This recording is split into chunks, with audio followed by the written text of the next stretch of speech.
Salam alaikum wa rahmatullahi ya Shaykhana. Samedi, j'ai déjà posé une question concernant les contrefaçons. Mais malheureusement, vous avez répondu qu'à la moitié de ma question. Frère, Inch'Allah. Donc, je me permets de vous reposer la partie que vous avez oubliée. Ici, ma question. Alors, est-il autorisé à un musulman d'acheter des contrefaçons, de les offrir en cadeau et de les recevoir en cadeau tout en sachant que c'est une contrefaçon, bien sûr. Alors, je vais voir si entre-temps il y a une autre question, cher. Non, donc il y aura 5 questions, Inch'Allah. Donc je continue à la troisième après. Salam alaikum wa rahmatullahi wa barakatuh. Qu'Allah vous préserve, vous récompense et qu'Allah vous guérisse, cher. Donc, je voudrais une explication sur le hadith. Ordonnez à vos enfants de faire la prière à 7 ans et frappez-les dès 10 ans. Pour cela, pour la prière. Et séparez-les dans les lits. Cela veut dire que l'on doit forcer les enfants de 7 ans à prier les 5 prières obligatoires. C'est une question, cher. On m'a dit que l'avis de Cheikh Al-Albani sur le sujet, qu'il aurait dit qu'il était une bid'a de forcer ses enfants à prier à cet âge-là. Question suivante, Cheikh. Salam alaikum wa rahmatullahi wa barakatuh. Qu'Allah vous récompense, Cheikh, pour tout le bien que vous nous apportez ainsi que les admins. J'ai lu beaucoup de hadiths.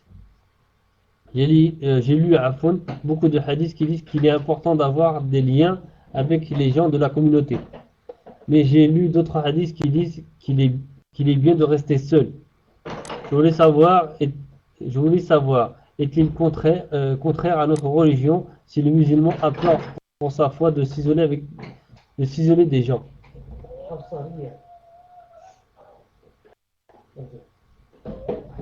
À fond. Donc je recommence. Je voulais savoir s'il est contraire à notre religion si le musulman a peur pour sa foi de s'isoler des gens.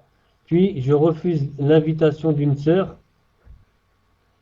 si je sais que dans cette assemblée il n'y aura pas de rappel, médisance, perte de temps, il parle de n'importe quoi. Quand j'essaie d'écourter mes visites, les sœurs le prennent très mal. Dernière question, Cheikh. Salam alaikum wa rahmatullahi wa barakatuh.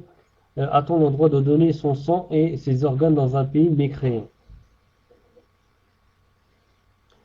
Voilà, cher. Donc, les 5 questions, Inch'Allah. Donc, si vous avez une remarque, faites-le, cher. Donc, j'en profite pour dire aux frères et sœurs, c'est pas la peine de m'envoyer vos questions en PV. Allez sur le site, Inch'Allah. Il suffit tout simplement de s'inscrire. Il suffit de s'inscrire, Inch'Allah, sur le site. Barakallahu fikum. الغراب بس tu es là.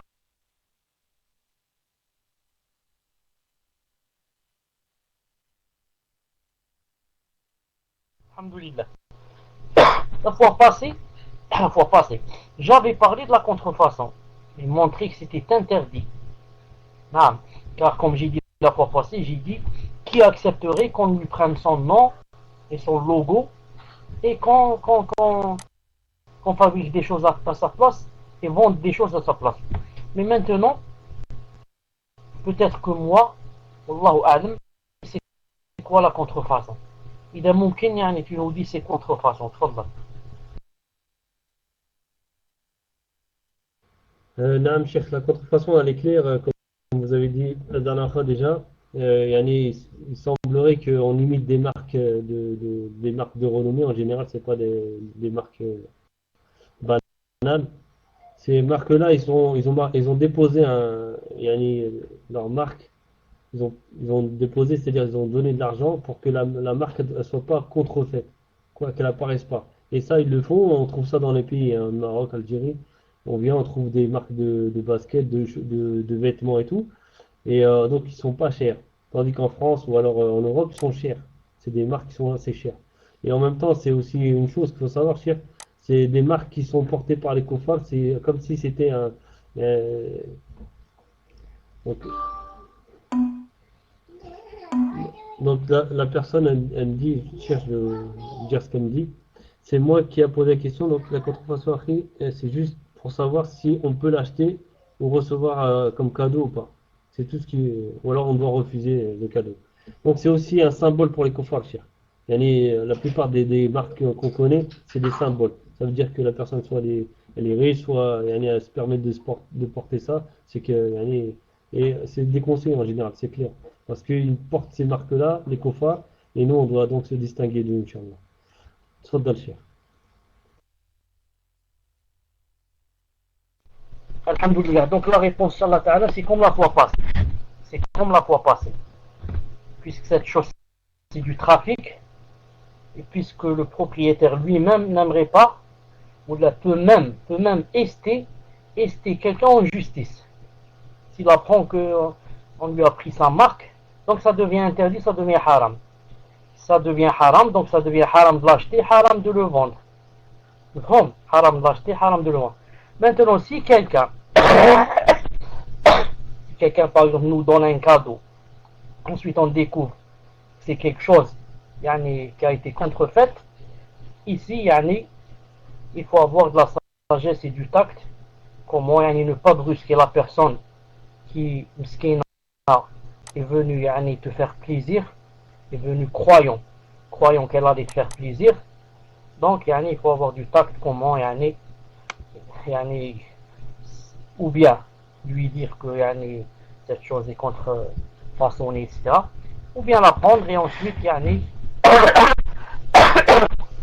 savoir comment se débarrasser de cette chose.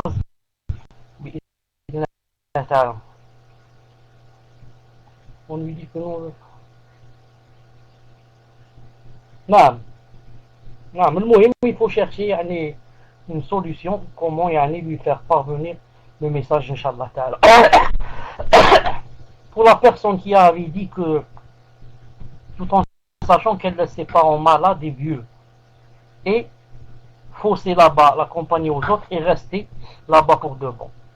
Je dis Allah subhanahu wa ta'ala, celui qui veut faire ça, celui qui va faire deux péchés. Le premier, d'avoir laissé ses parents vieux et malades. Et ses parents, ou bien nos parents, quand est-ce qu'ils ont besoin de nous? Quand ils sont jeunes ou bien quand ils sont vieux? Quand ils sont en bonne santé ou bien quand ils sont malades? Donc celui-là va délaisser ses parents et s'isoler d'eux et partir donc au grand moment de leurs besoins envers lui. La deuxième faute et péché qu'il va faire, il est interdit si on va en Arabie Saoudite ou dans un autre pays et que ce pays nous interdit comment ça s'appelle l'iqama, comment on dit l'iqama, nous interdit, disons, de rester sur son sol, nous interdit de rester sur son sol. C'est comme par exemple la résidence, voilà, comme l'Arabie Saoudite, elle te donne combien? Elle te donne 3 mois. Et beaucoup, qu'est-ce qu'ils font? Ils vont là-bas, ils se cachent 4 ou 5 mois et te disent pour que je puisse faire le hajj. Te dit sinon je ne peux pas faire le hajj. Réponse. Toi tu vas faire le hajj en faisant des péchés. Le gouverneur t'a interdit que tu restes là-bas plus de 3 mois. Il va dire donc comment? Donc je ne fais pas le hajj. Non, tu ne fais pas le hajj. Pourquoi? Le hajj n'est pas obligatoire pour toi. Le hajj est obligatoire pour quelqu'un qui peut le faire. C'est pour ça qu'Allah Ta'ala dit liman istata'a sabila. Donc celui qui peut, celui qui ne peut pas, il ne le fait pas. Et toi tu ne peux pas. En te cachant là-bas, premièrement, tu as contredit le gouverneur. Deuxièmement, si jamais on t'attrape, tu risques de passer des années de prison. Non. Pour la troisième question qui a rapport avec le hadith, la personne dit que Cheikh Al-Albani, avec ceux qui disent qu'il faut forcer l'enfant à prier à l'âge de 7 ans. Moi, je ne vois pas dans le hadith où c'est écrit, ou là où c'est dit qu'il faut forcer l'enfant à prier. Le hadith a dit seulement ordonner. ordonnez la salat à vos enfants quand, quand ils ont 7 ans. Le hadith n'a pas dit forcez-les. Non. Et encore, pendant 7 et 10 ans, non, et on ne les frappe pas. Même s'ils ne font pas la salat, on ne les frappe pas. On les gronde, on les punit, on ceci, on cela. On ne les frappe pas. À partir de 10 ans, s'il ne fait pas la prière, il rate des prières comme ça sans excuse, etc. On commence à le frapper. Et quand je dis frapper, ce n'est pas, ce n'est pas avec un bâton ou là. On me frappe quelques tapes comme ça sur les fesses ou là, juste pour lui faire peur. Non. Reste la personne qui a dit non, pour s'isoler des gens, est-ce que c'est permis, c'est pas permis? Il n'y a pas une réponse comme ça directe. C'est permis de s'isoler, c'est interdit de s'isoler. Il n'y a pas une réponse comme ça. Mais cela dépend de quoi? Cela dépend des moments, cela dépend de l'endroit, cela dépend des conditions. Et comme ça. Si quelqu'un, en s'isolant des gens, il va sentir qu'il est mieux et que sa foi grandit plus pour toi, il faiblit. Et qu'il voit des choses qu'il ne peut pas yani, interdire et proscrire. Il n'a pas le haine ou bien il n'a pas le courage. C'est comme ça, c'est de s'isoler, mais à condition, il faut bien faire la différence entre s'isoler et entre faire croire aux gens qu'on est devenu leur ennemi. Une grande différence, très grande. Enfin, je m'isole, c'est-à-dire je me retire, c'est tout. Je leur parle pas, si le téléphone je raccroche, c'est pas ça, ça c'est pas l'islam. Mais je me retire, je me retire comme ça doucement, sans même attirer l'attention. Car le prophète sallallahu alayhi wa sallam, comme vous savez, a dit dans le hadith authentique, il a dit que celui qui côtoie les gens et endure, endure, et patiente avec ce qu'ils font, il a dit celui-là, c'est mieux que le musulman qui est faible, qui ne côtoie pas et qui quoi? Qui n'endure pas. Il a dit c'est mieux, c'est tout. Mais ça c'est pour celui qui peut côtoyer et endurer. Il y a des gens qui sont forts et qui peuvent. Il y en a d'autres qui sont faibles, qui ne peuvent pas. Donc chacun voit d'après ses capacités. Non. Surtout si la sœur dit c'est plein de riba, c'est plein de médisance, c'est plein comme la plupart des assises. La plupart des assises c'est comme ça. Non. Donc Inch'Allah Ta'ala, c'est possible de s'isoler à condition de ne pas quoi? De ne pas, il ne faut pas que cette chose crée l'adversité et l'aversion entre nous et les musulmans. Enfin, pour la dernière question, donner son sang ou les organes dans un pays mécréant, pour les organes, il y a une grande divergence entre les savants. Il y en a qui, comme Cheikh Ibn Uthaymin rahimahullah, disent c'est interdit de donner les organes, que ce soit un musulman ou un kafir. C'est pour ça que je ne vais pas parler des organes, mais je préfère parler de sang. C'est possible de donner son sang, même dans un pays kafir, à condition que le kafir auquel j'ai donné mon sang, premièrement, je n'ai pas pris d'argent pour le sang, sinon ça devient de la vente, et vendre le sang est interdit. Et deuxièmement, ce kafir ne doit pas être quelqu'un qui est un ennemi de l'islam, ne doit pas être quelqu'un qui combat l'islam. Je ne donne pas mon sang à quelqu'un qui combat l'islam. Mais un kafir, un simple kafir, mon voisin qui travaille dans une société qui n'a rien à voir avec les musulmans, ni contre eux, ni. طيب. اتفضل ان شاء الله pour les prochaines questions.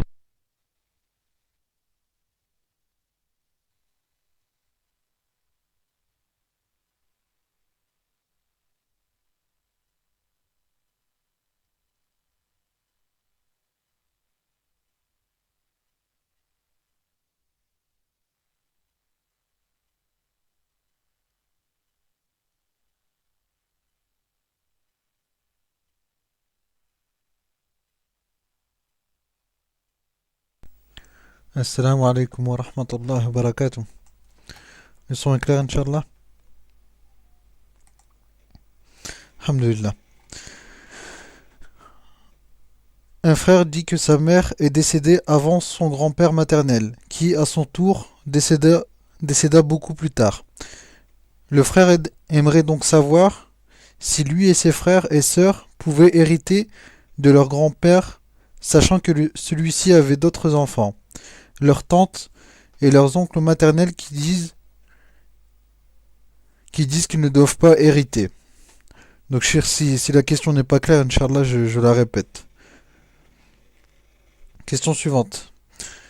Salam alaikum, cher, qu'Allah vous préserve dans son obéissance et qui vous guérisse pour pouvoir profiter de votre science. J'ai entendu votre réponse par rapport aux événements en Tunisie, conforme à la réponse de Cheikh Ibn Hadi el-Matrali.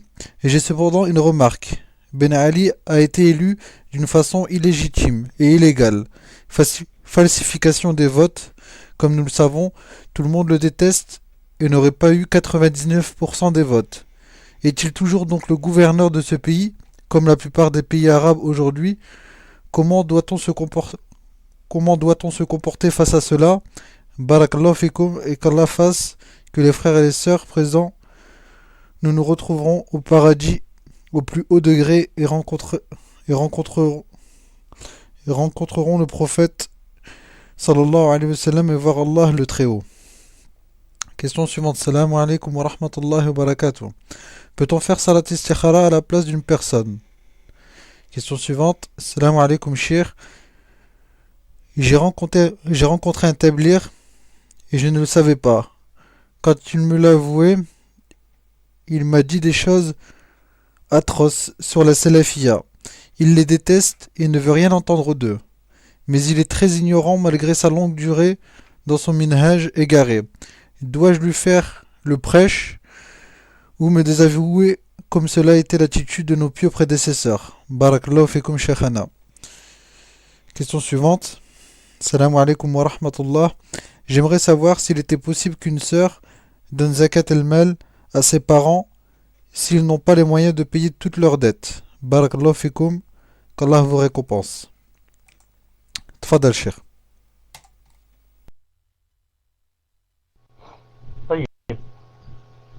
Pour l'héritage, même si la question a été un peu, un peu compliquée, je dis en, en résumant, si quelqu'un qui doit hériter meurt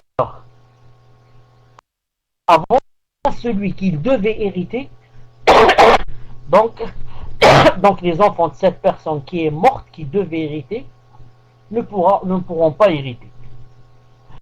Je donne un exemple très simple pour que vous compreniez. Par exemple, maintenant, mon père qui est vivant, s'il meurt,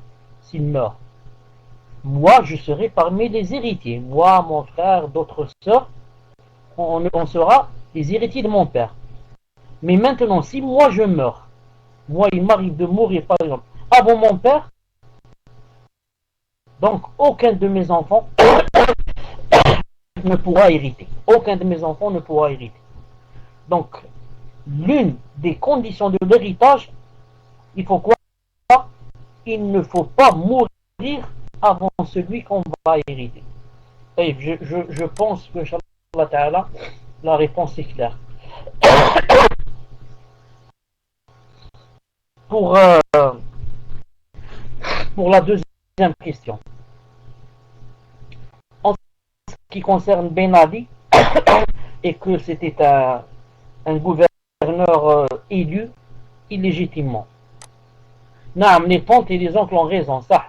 Les tantes et les oncles ont raison. Il ne peut pas hériter parce que leur mère est morte. C'est leur mère, c'est la mère de ses enfants qui devait hériter, n'est-ce pas, musulman? C'est la mère qui devait hériter.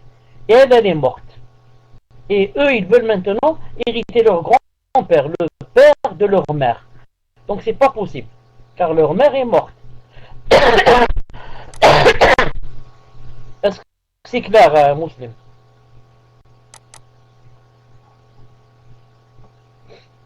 Ah, musulman.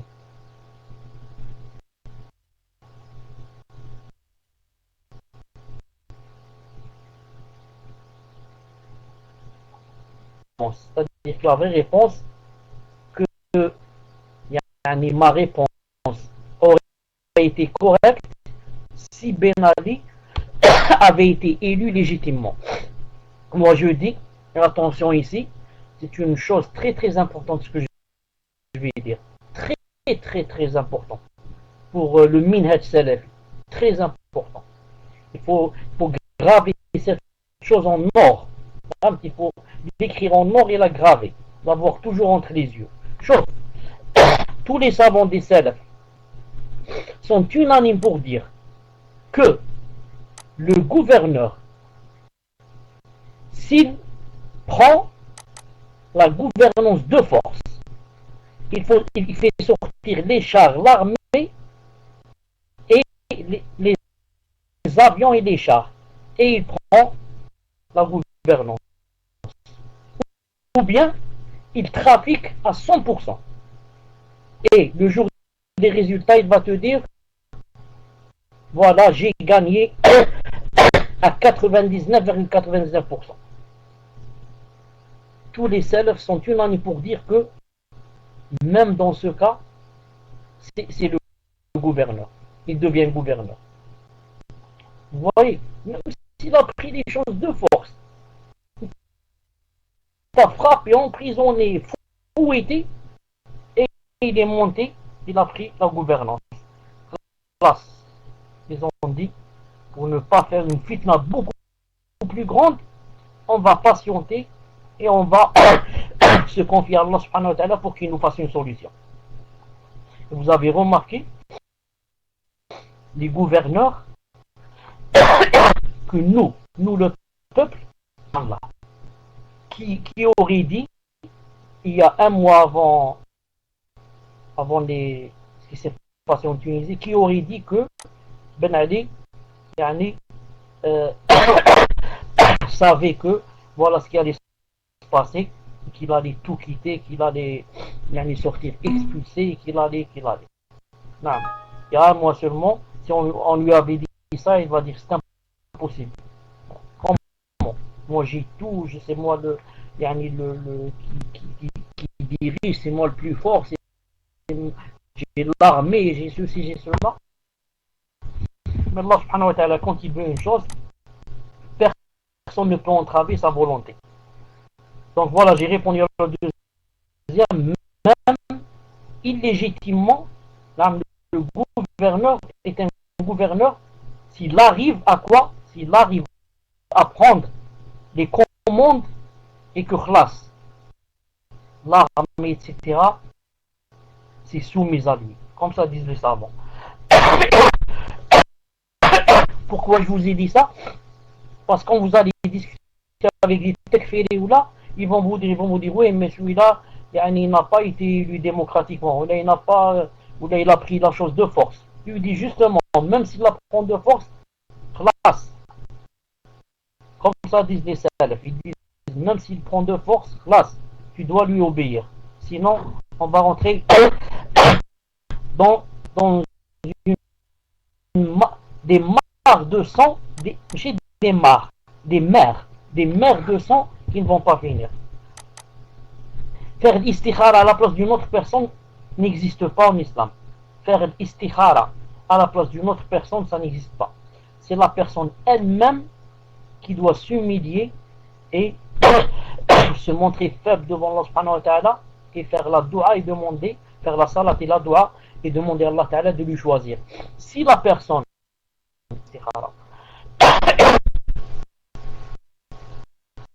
et pour le tablir, est-ce que je dois lui faire le prêche ou bien dois-je me désavouer de lui? Non, tu fais les deux, Inch'Allah ta'ala. Tu commences par quoi? Par le prêche.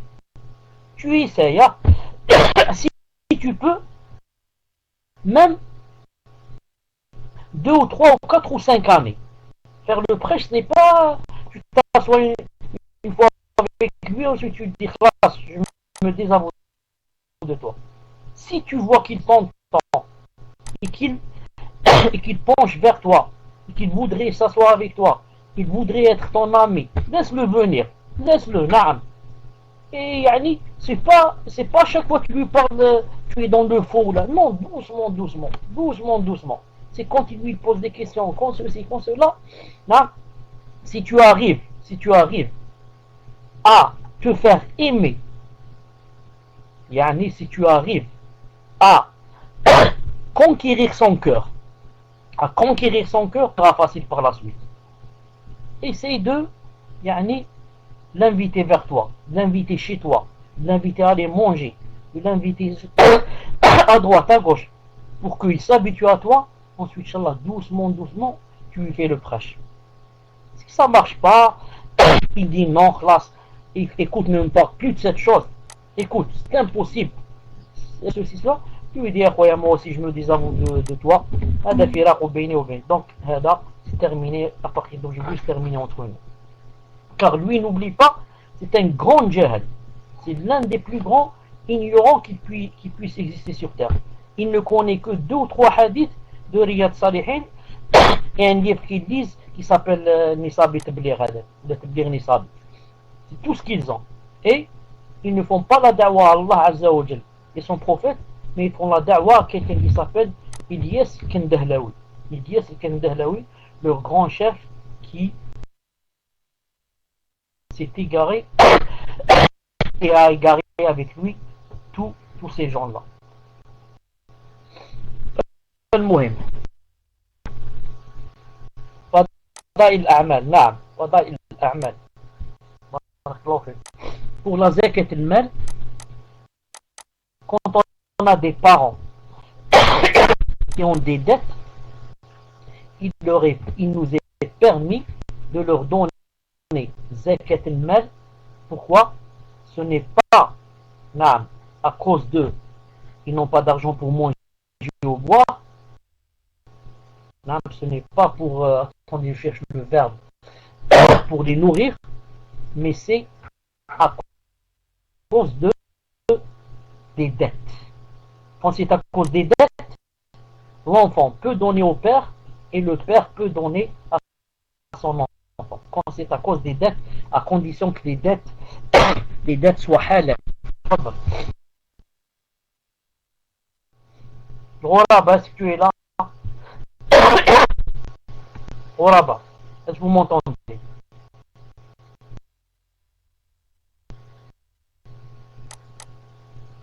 Alhamdulillah, asma.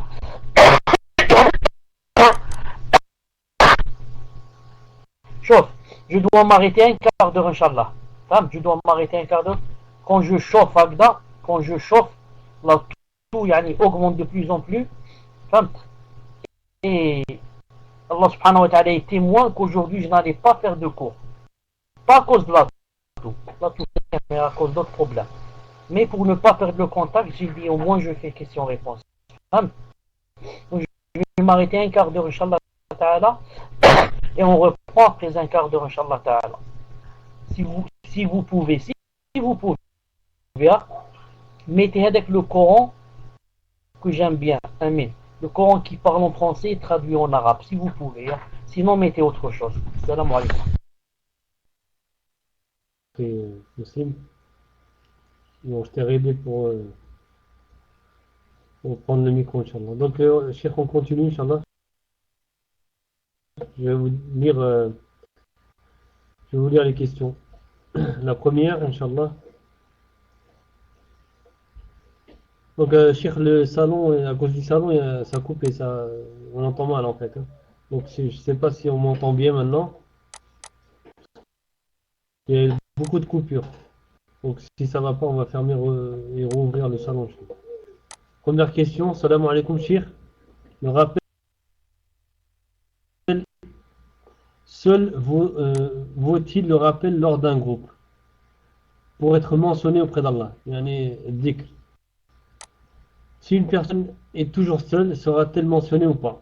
La rahma d'Allah descend plus sur le groupe ou la personne en solitude qui l'invoque. Barakallahu fikum. Deuxième question. Salam alaikum wa rahmatullahi wa barakatuh. Cheikh, puisse Allah vous accorder le firdaus pour tout ce que vous faites pour nous. Je voudrais savoir si pendant la guerre d'Algérie, il y avait un appel au djihad par les savants. Et sinon, est-ce qu'on peut... euh, naam. Naam. Donc, le cheikh, c'est mieux de fermer le salon et de le réouvrir. Parce que depuis tout à l'heure, le Coran, c'est pareil, ça a coupé. Ça... Vaut mieux le faire parce que sinon, ça va continuer. En plus, le salon, il se remplit. Donc, je vous laisse le choix, cheikh. Tfaddal, cheikh.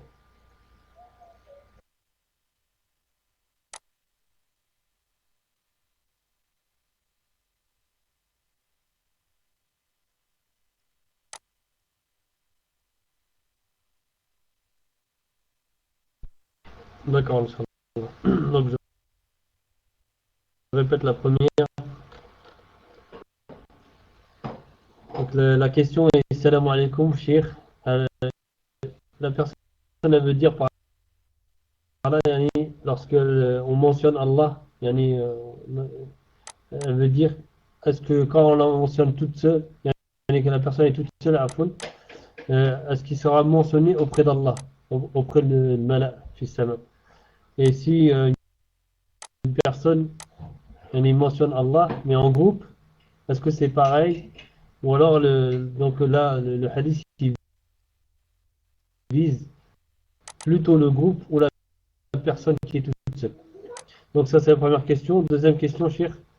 Je voudrais savoir, ici, pendant la guerre d'Algérie, il y avait un appel au djihad par les savants. Et sinon, est-ce qu'on peut dire que ceux qui sont morts pour la libération du pays, fils Abilillah, sont des martyrs? Et Shuhada, est-ce que celui qui meurt pour la libération du pays seulement a des récompenses, même s'il n'est pas shahid? Voilà, c'est la deuxième question. Troisième question, Cheikh. Salam alaikum wa rahmatullahi wa barakatuh. Puisse Allah Azza wa Jal vous guérir et vous préserver de tout mal. Une personne a...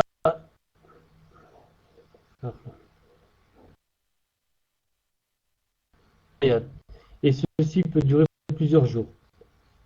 Les médecins proposent de donner au malade un sédatif, un médicament qui affaiblit la conscience de la personne afin qu'elle ne soit pas angoissée durant cette sensation d'étouffer. Le fait de donner ce médicament peut accélérer ou pas le processus de la mort par la volonté d'Allah Azza wa Jal. C'est un effet secondaire. Est-il permis de l'utiliser, cher?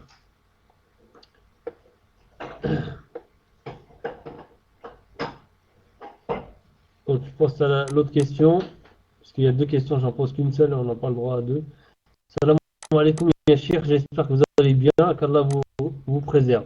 Est-ce que le fait que je retarde volontairement les rawatib, par exemple, si je fais l'Aïcha et que je rentre chez moi, mais qu'en rentrant à la maison, je fais rak'atayn, yani une ou deux après, et est-ce que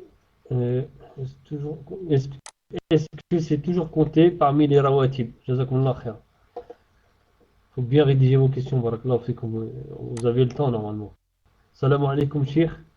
Allah yahfadak. Pourriez-vous me dire comment je calcule la valeur de mon or,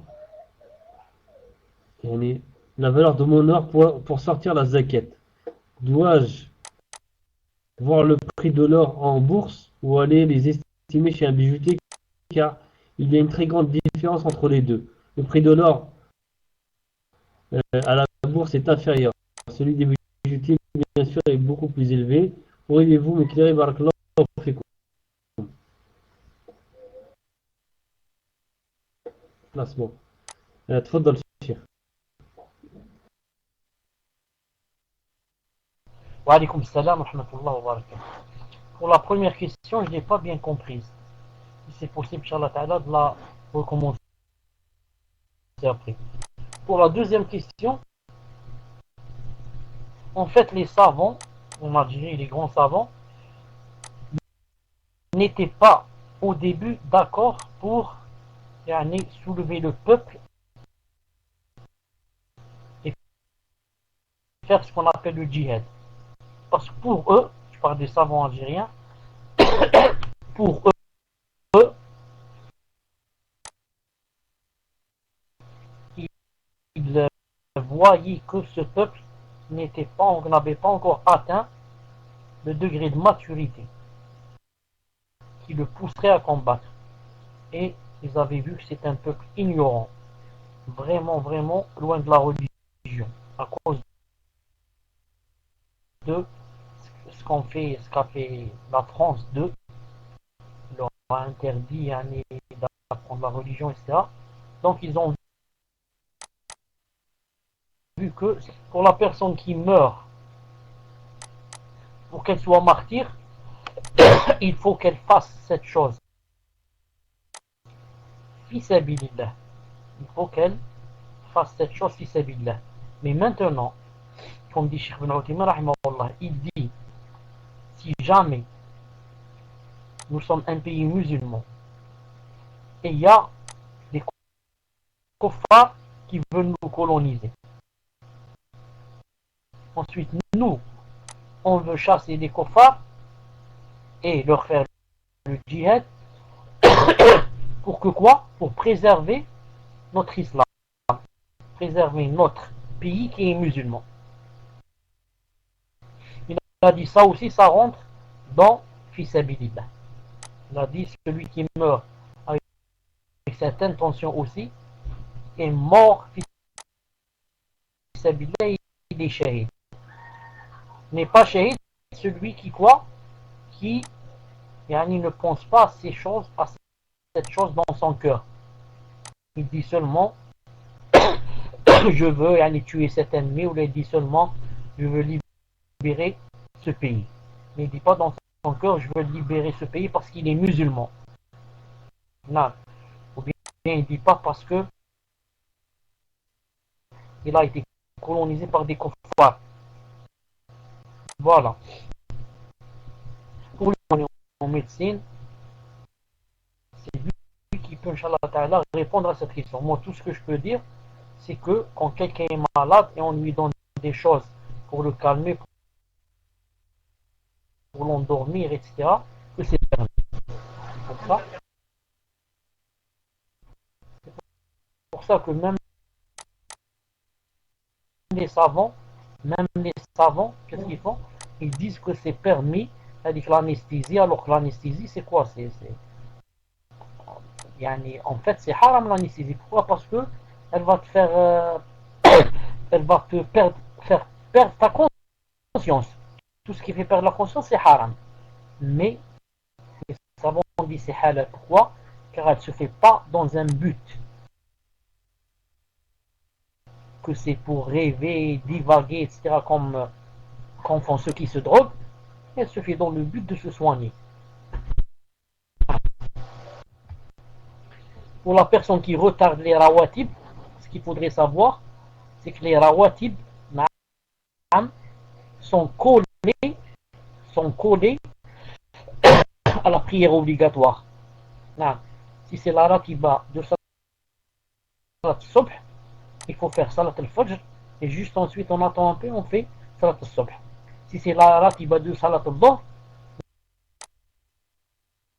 on la fait juste avant salat al-dhuhr.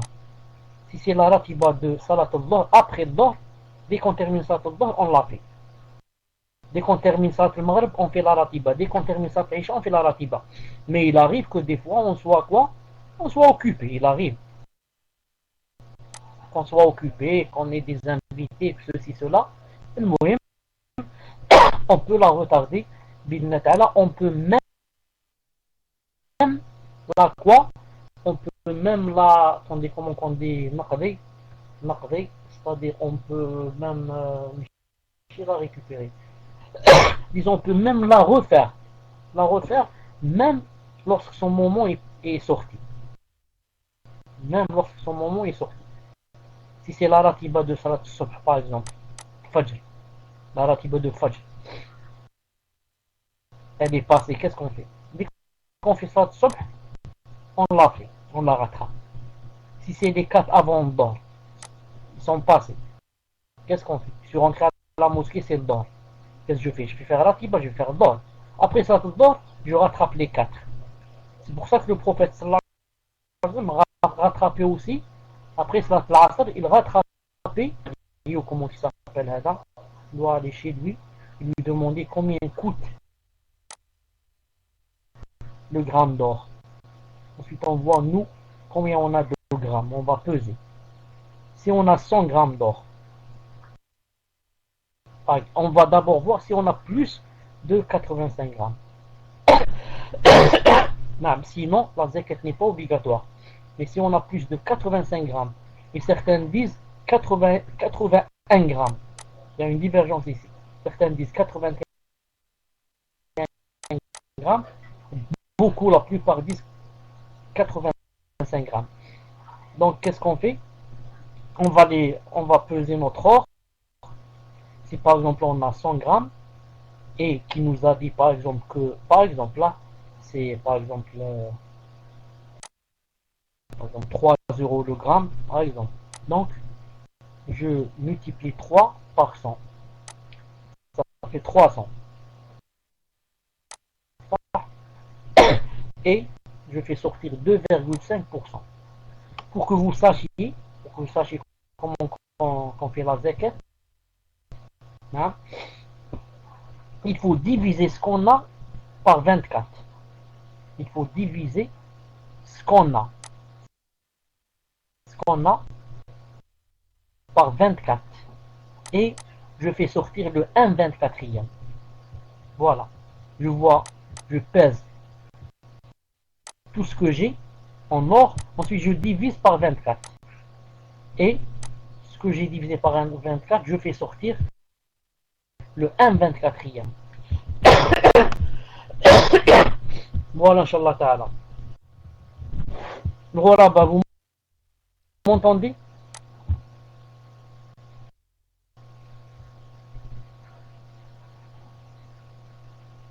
Voilà, vous m'entendez?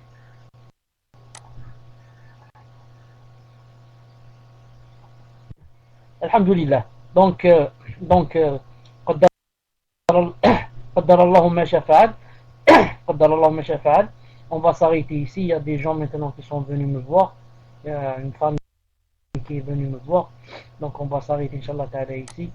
Il y a déjà qui sont rentrés dans la maison. On va se rencontrer, Inch'Allah Ta'ala, samedi. بإذن الله سبحانه وتعالى. سبحانك اللهم وبحمدك. تفضل. C'est quoi la précision?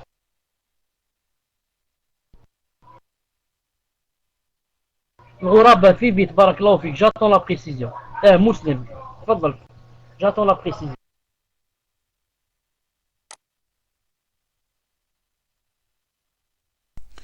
Non, Afwan Shir. La précision, c'était sur la question avec le tablir.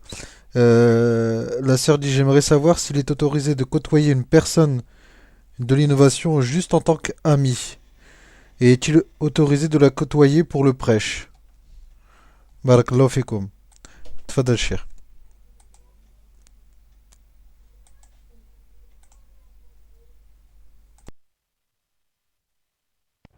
Non, il est permis en islam de côtoyer une personne, de la bida pour le prêche, mais pas en la prenant pour amie. C'est pas une amie, c'est une personne à laquelle je fais le prêche, c'est tout. Mon but avec elle, c'est de lui montrer le droit chemin pour pas qu'elle s'égare. Mais je la prends pas comme amie. Quand elle va devenir dans le minhaj, je vais la prendre comme amie. Ensuite, regardez le hadith du prophète sallallahu alayhi wa sallam qui dit qu'une personne en marchant dans la rue a trouvé une branche. Vous connaissez tous ce hadith. Qu'a dit la personne? Elle a dit Wallahi, je vais éloigner cette branche pour qu'elle ne gêne pas les gens. Et Allah subhanahu wa ta'ala a pardonné à cette personne. Imaginez, Allah ta'ala lui a pardonné parce qu'elle a éloigné